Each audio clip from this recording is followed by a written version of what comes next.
B-Leaguers, here we are now, week 9 preview, and the playoffs are on the horizon, so we're going to have a look at who has a chance of still making them, who looks like they've locked it in.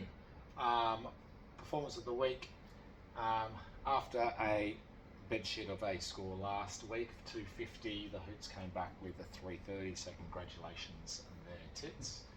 On to week 9, the Brock Ness Monster. This is the Brock Ness Monster again. Does have him back against as good as Arnie Slot.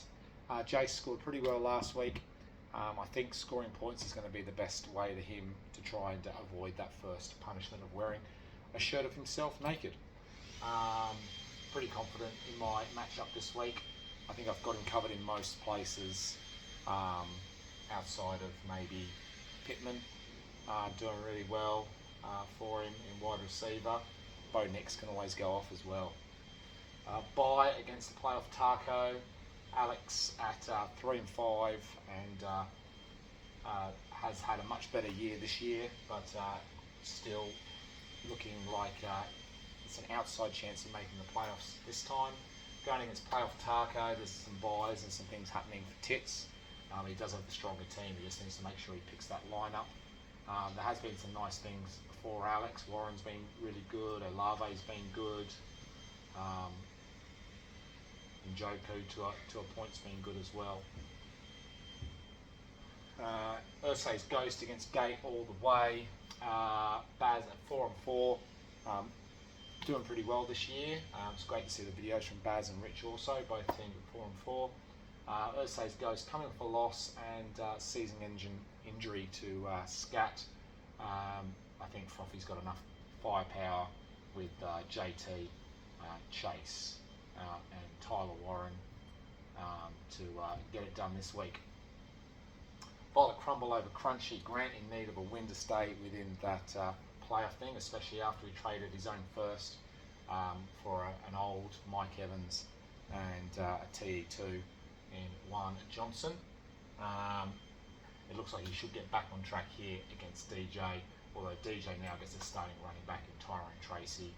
I think Grant should have enough, but there's certainly a chance that DJ, with all the players he has in that starting lineup and quite a few not on buys, could get the win. I'm a Pirate on a big winning streak, and Lamar Jackson back against Sweaty Wet Dreams. This is our match of the week.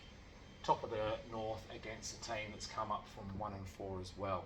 One of these has to lose, and fucked if I could pick who it's going to be, because both teams are stacked all the way through. Yeah, it's pretty unbelievable, both teams. Jeez, pick one. Flip of a coin. Trust the Stress against My Name is Slim Burrow. Harrow, another one, looking like he could be in for our first punishment of the year. He's currently leading that race. He needs to score well, and he needs to maybe try and sneak a win. Could possibly be against Matt this week. He goes up and down with his scores. So here's your chance, Harrow. And our champ, Penthouse to Shithouse against Rome, wasn't built in a day. This is another great matchup. Really like Rich's team lately, and he's probably been unlucky not to be a little bit better than 4-4. He could have easily been 5-3 or possibly 6-2. I know he's scored well and lost before. And Giles now well and truly in the playoff positions. Another great matchup there. All right, looking at our ladder. Rose, James, Matt currently in the playoff positions. Rich via the record, and then Baz on 4-4, and DJ outside looking in.